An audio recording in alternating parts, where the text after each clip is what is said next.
and you're thinking to yourself, like, how am I going to prepare? The most obvious thing is to start using AI. Make sure that you understand and know how to use AI and understand how it works, understand its limitations is probably the biggest thing. And then what I think is going, because content is so easy to make, right? You can ask these models to just give you tons of information, plan things for you, right? The biggest skill is, and people caught on to this early on, like is this, asking the right questions. Obviously, I think a lot of people are getting that. They're recognizing that, and so that's not a surprise. So people are sort of wise to the idea that they need to be able to ask it the right questions. I think the more important thing now, on top of that, is to have a good filter. Be able to, because you see this in workplaces all the time, people just handing over these massive documents to their colleagues that were generated by AI, unfiltered, and it's wasting everybody's time. And so if I'm a boss looking at employees and thinking, who do I want to keep around? It's the person who has the best filter.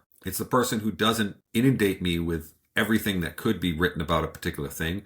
It's a person who has filtered whatever comes out through the lens of expertise, through the lens of experience, has boiled it down to the most germane things for whatever task we're and then delivering that in a very concise way. So communication, storytelling, minimalistic.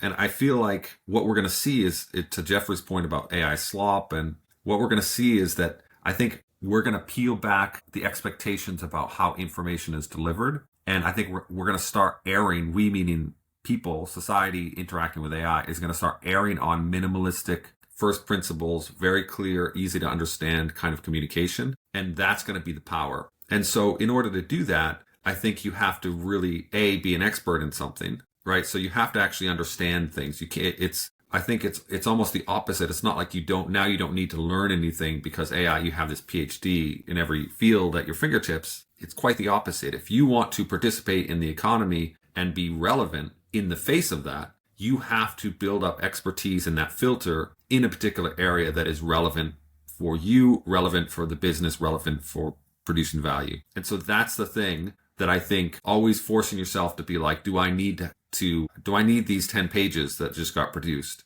Could I have thought slower about this and boiled it down to something very simple and then given it to my boss in a much simpler way?